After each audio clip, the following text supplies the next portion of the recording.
Bonjour Florent pour Reportage VIP. Nous sommes sur Rock en scène 2017 avec Element 4. Bonjour. Salut. Salut. Salut. Et salut. Comment s'est passé ce concert sur Rock en scène 2017 ? Beaucoup de chaleur, très très chaud, mais c'était vraiment super bien. Il y avait beaucoup de public et très réceptif, donc on était hyper heureux, quoi. C'était un super moment. Quand et comment est né le groupe Element 4, le projet ? Alors le projet il est né il y a longtemps, ça fait maintenant 8 ans qu'on joue ensemble. En fait on est frères et sœurs, donc on a grandi ensemble et on fait de la musique depuis qu'on est gamin. Donc on s'est toujours vu en train de faire de la musique et il se trouve qu'on a commencé des groupes avec mon petit frère à la batterie et il se trouve qu'au fur et à mesure les autres se sont greffés dessus et on a fini à 4 frères et sœurs dans le même groupe. Et c'est là qu'on a décidé d'appeler ça Elements 4 dans un élan de mauvais goût qui est propre à l'adolescence. Mais ouais, au début on faisait des reprises et puis ensuite très rapidement on s'est dit qu'on voulait faire notre rêve, faire notre propre musique et aller en concert avec nos propres morceaux et proposer notre univers musical. Donc c'est comme ça qu'est né le groupe et là ouais, ça fait 8 ans à peu près qu'on joue ensemble et les choses sont venues vraiment petit à petit, de plus en plus de compos, de plus en plus de scènes, des enregistrements studio, de plus en plus d'opportunités et là ça fait ouais 2-3 ans qu'on essaie de se professionnaliser au maximum et se dire maintenant qu'on en est là on va essayer de monter, d'emmener cette aventure le plus loin possible, quoi. Est-ce que entre frères et sœurs la complicité est naturelle ou faut-il la travailler de jour en jour pour répéter ses gammes ? Je pense que ça dépend vraiment des fratries. Dans notre cas, on a la chance de s'entendre bien, de bien s'entendre plutôt. Et on est ensemble, comme je disais avant, on est ensemble depuis qu'on est gamin, on a toujours vécu ensemble et on a toujours eu des amis en commun, des groupes d'amis en commun. Et ça nous a rassemblés. Et je pense que du coup ça a construit une vraie complicité entre nous qui est un gros avantage, pour nous, quoi. Qui fait quoi dans le groupe ? Alors moi je suis Grégoire, je suis le batteur du groupe. Moi je suis Antoine, je suis guitariste et je chante. Moi c'est Louise, je suis bassiste et je chante. Et moi c'est Paulet, je suis Monsieur Santé et je chante aussi. Et dans le groupe, ça s'élargit même aux parents qui participent. C'est ça, comme on a commencé assez jeune en fait et que on n'était pas assez mature pour s'occuper de tout l'aspect booking, communication et tout. Parce qu'il y a la musique, mais il y a tout ce qu'il y a autour, s'occuper de l'organisation des concerts, du planning, tout ça. Donc ça, on pouvait difficilement s'en occuper, on était trop jeunes. Et le soutien financier est aussi très important. Et donc c'est assez naturellement que notre mère en fait a pris ce rôle-là, le rôle de manager, de bookeuse et un petit peu tout ça. Et donc depuis, c'est vrai que nos parents nous accompagnent. Mon père, c'est plus par amour de la musique.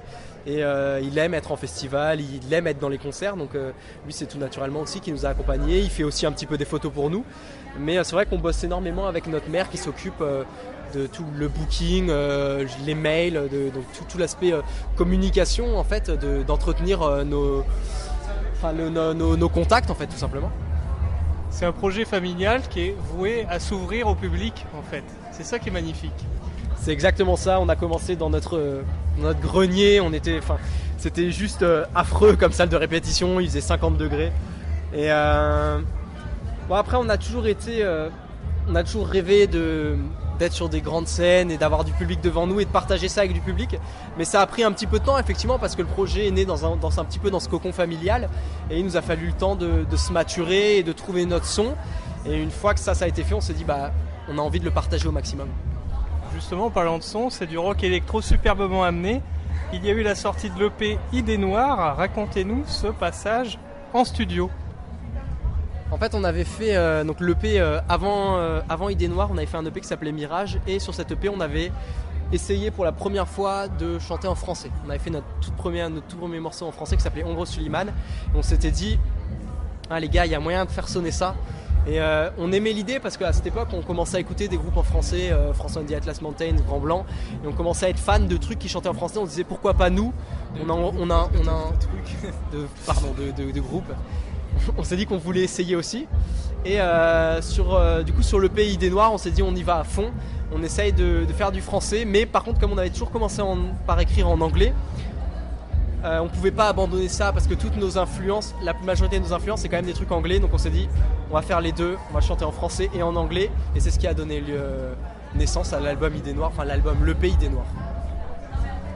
Et le passage en studio précisément, c'était toujours un petit pincement au cœur d'aller enregistrer une production, travailler en amont, mettre ça sur CD, sur MP3? C'est toujours particulier pour nous parce qu'on bosse énormément en live.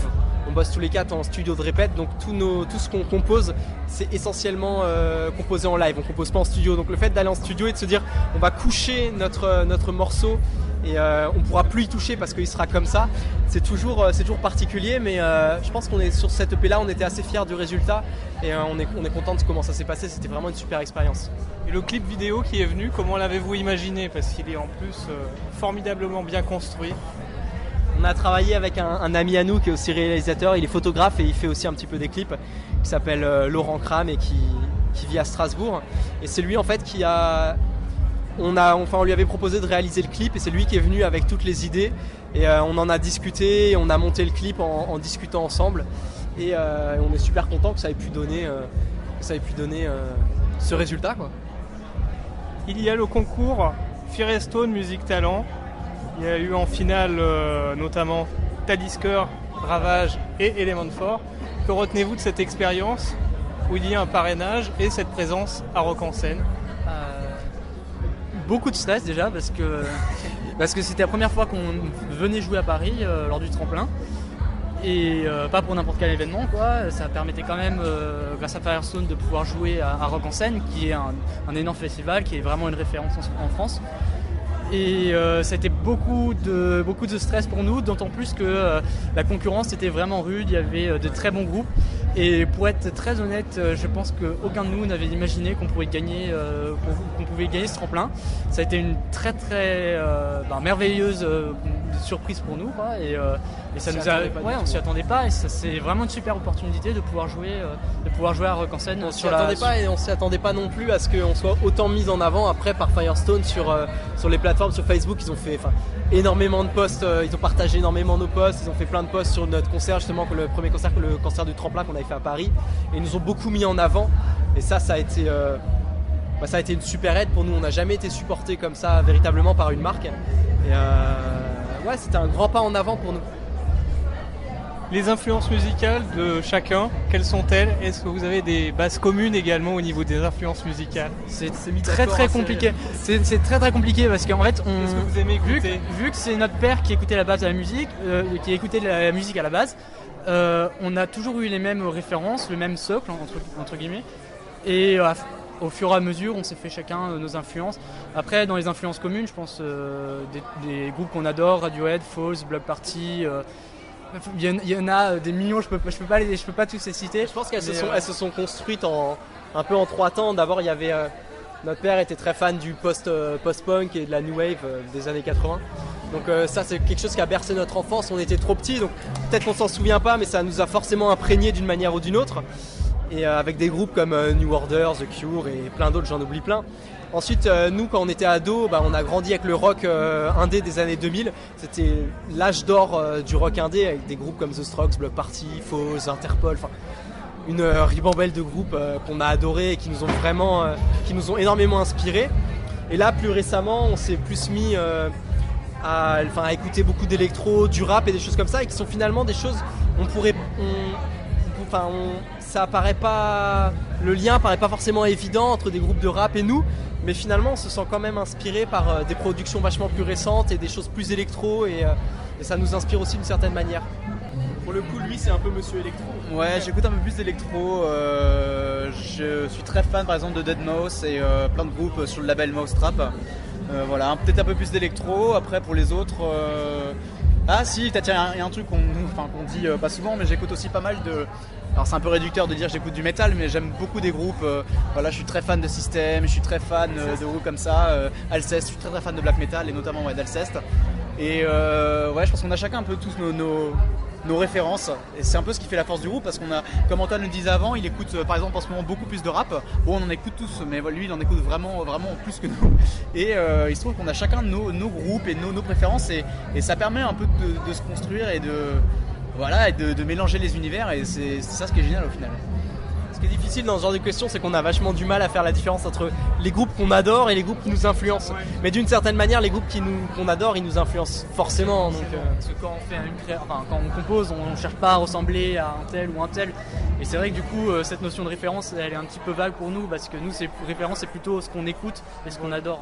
Je crois que la petite dernière a pas son mot à dire sur les groupes. Non, Qu'est-ce que tu mais écoutes, je partage un peu de ce que vous avez dit. Qu'est-ce que j'écoute particulièrement? Je sais pas, en fait, j'écoute beaucoup de choses qui sont très très variées. Ça dépend de l'humour de la journée, je pense aussi. Ouais, je sais pas, je passe du classique au jazz, à la pop, au rap aussi, comme Antoine. Trop varié. Je sais pas. Et l'avantage du groupe, c'est de pouvoir échanger. Ah bah tiens, j'ai écouté un son, est-ce que vous le connaissez? c'est ça, on a une grande conversation Facebook où on a toute la famille qui est dessus. Et pour la blague qui s'appelle Jeffrey remets-nous une chanson, rapport à Jeffrey remets-nous un glaçon, la chanson de Soprano, c'est ça, c'est Soprano avec je sais plus qui, Fresh Prince. Et dès qu'on a un coup de cœur ou un truc qu'on aime bien, on le met tout de suite dedans. Et comme ça permet de partager la musique, puis c'est ce qu'on aime faire. Parlez-nous également de la région de Strasbourg, Haguenau, notamment l'école de musique d'Haguenau que vous connaissez. Carrément connu, on a fait toute notre scolarité musicale là-bas depuis qu'on est gamin, donc c'est marrant, c'est un peu un bâtiment sacré pour nous. Alors là, ça fait un bout de temps qu'on n'y a pas mis les pieds, enfin surtout les deux plus grands, parce que maintenant qu'on est à Strasbourg, on a moins le temps d'y retourner. C'est pas vrai, je vais te contredire parce que je prends toujours tu prends des cours de chant, je prends des cours de chant avec ma prof qui s'appelle Marie Bruckner à Haguenau, avec ma petite sœur, donc j'ai eu l'occasion d'y remettre les pieds ces 3 dernières années. Mais c'est vrai qu'on y a passé énormément de temps quand on était petit, donc pardon. Avec le début du groupe qui s'est fait dans cette école de musique.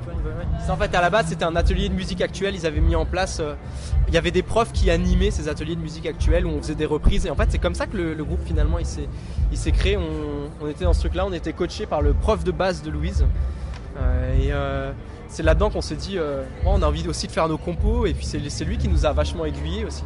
Moi, je connais autant Haguenau que Strasbourg parce que, en fait, à Haguenau, j'ai les cours de basse et de chant avec Paulet.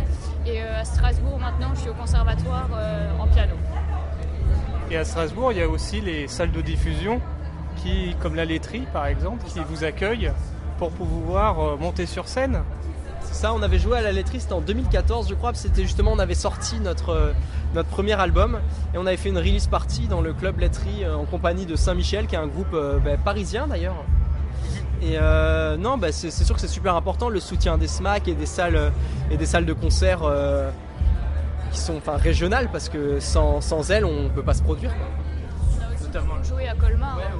Au Brienne, ils nous ont fait jouer plusieurs fois, ils nous ont pas mal soutenus aussi. C'est vrai qu'il y a des belles salles en Alsace qu'on a eu la chance de faire. Est-ce qu'on apprend aussi des autres artistes? Vous avez fait les premières parties notamment de groupes français tels que Last Train et Pony Pony Run Run. Est-ce que vous avez le temps d'échanger? Oui, c'est comme ça qu'on apprend. Après, ce qui me forme beaucoup, c'est de regarder des vidéos sur YouTube. Je regarde énormément de vidéos de live d'artistes et je m'inspire beaucoup de ce que je vois. Et après, c'est sûr que de rencontrer les artistes en vrai, c'est aussi super. On peut échanger sur nos expériences. Last Train, c'est sympa parce qu'ils viennent de la même région que nous et on s'était vu sur un concert dans un festival qui s'appelle Rock en Stock à Châlons en Champagne. Et on avait joué le même soir et après on avait fait une soirée ensemble et c'était complètement fou. Après on a échangé plus d'alcool que de conseils, mais c'était quand même vachement sympa. Avec Pony Pony Run Run, on a aussi beaucoup discuté, mais pour le coup après le concert. Et c'était super sympa, on a beaucoup discuté de musique. Et le mec, c'était un super... il connaissait tout, quoi. C'était hallucinant, quoi. Un vrai passionné. Ouais. Vous avez fait également le Printemps de Bourges et le Festival du Chien à Plumes. Est-ce que sur l'un de ces deux événements, est-ce qu'il y a un souvenir qui vous a marqué pour le groupe? Le Printemps de Bourges, on l'avait fait une première fois il y a 3 ou 4 ans, je sais plus, et on l'a refait cette année. Et 3 ou 4 ans, on était allé faire vraiment du porte-à-porte dans les bars pour proposer. Il faisait super froid et on rentrait dans chaque bar en disant bonjour, on s'appelle Elements War, on aimerait venir au Printemps de Bourges, est-ce que vous accepteriez de nous programmer? Et on avait été programmé dans un bar au centre de la ville, dans un super bar, et en fait il a brûlé juste avant qu'on vienne. Donc on n'a pas pu y jouer. Heureusement on avait d'autres dates de prévues. Et par coup de chance, on avait rencontré dans le festival le gars qui s'occupait de la scène Le Berry au Printemps de Bourges. Et en discutant avec lui, on lui avait donné un EP et il avait apprécié ce qu'on faisait, donc il nous avait programmé sur cette scène. Et donc complètement par hasard, et c'était assez fou comme expérience. On y a rejoué cette année, du coup, sur cette scène. Également scène à l'étranger, en Allemagne ou au Luxembourg. Est-ce que c'est la force aussi de Strasbourg qui est frontalier? C'est génial parce qu'on peut facilement organiser des mini-tournées qui ont l'air super impressionnantes. On fait une date au Luxembourg, une date en France, une date en Allemagne, et on termine avec une autre date en France. On a l'impression qu'on a fait tous les pays de l'Europe, alors que pas du tout. Non, c'est une super opportunité. On était allé jouer dans un bar au Luxembourg qui s'appelle l'Eurocast, qui fait tourner pas mal les scènes underground, et avec un groupe qui s'appelle Twist. Ouais. C'est eux qui nous ont. On a fait un échange de dates. En fait, ils ont programmé là-bas et nous on les a programmés à Strasbourg.